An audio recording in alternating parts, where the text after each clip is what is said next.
হতে পারে না, এবং আগাম ভবিষ্যতেও এই দেশে হিন্দুত্ববাদী কোনো কার্যক্রম চলবে এটা আমরা মুসলমানরাও কোনোভাবেই মেনে নিতে পারি না।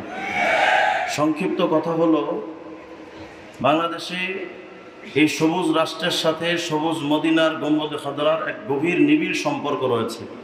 হেফাজতে ইসলামের আত্মপ্রকাশ হয়েছিল রাসূল করিম সাল্লাল্লাহু আলাইহি ওয়াসাল্লামের ইজ্জত হেফাজতের দাবিতে।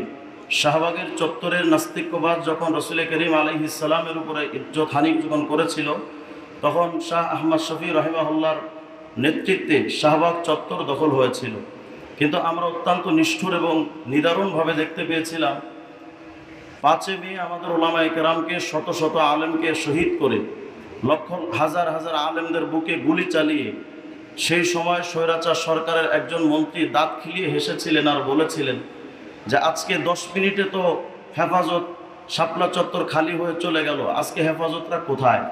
বিভিন্ন সাংবাদিকদের সামনে তিনি অট্ট হাসি হেসেছিলেন।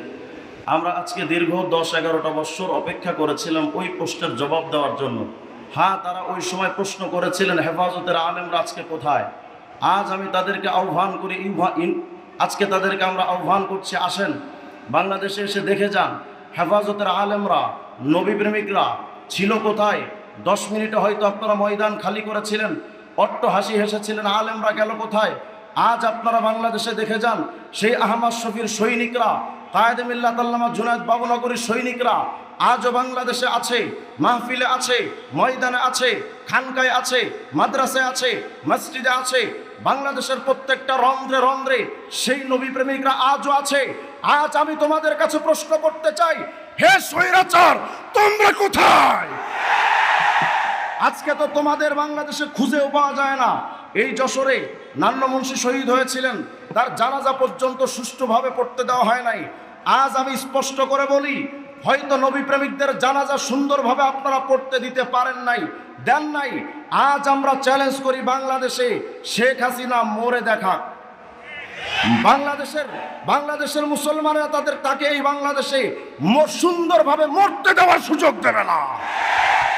সুতরাং অদূর ভবিষ্যতে এই বাংলাদেশে আবার লম্প ঝম্প করে ঢুকতে চান, আমরা হেফাজতে ইসলামের পক্ষ থেকে এটা সুস্পষ্টভাবে বলি, বাংলাদেশ হেফাজতে ইসলামের গঠন যে শান রিসালাতের হেফাজতের জন্য কোন সরকারকে উত্থান করা, কোন সরকারকে পতন করা, এটা আমাদের মূল টার্গেট নয়।